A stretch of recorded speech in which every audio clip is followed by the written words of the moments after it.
Now, Microsoft and Adobe decided to partner. So now, when you want to read a PDF, instead of using the normal Microsoft Edge PDF reader, now you have the Adobe Acrobat PDF um, integrating with Edge browser, and now you'll be able to have the same functionality.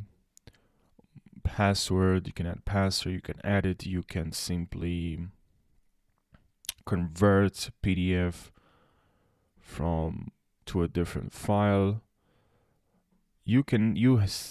Have the same capability, the same options as you would have in Adobe Acrobat if you were to use that, right? And now Microsoft and Adobe partnered and decided to work together.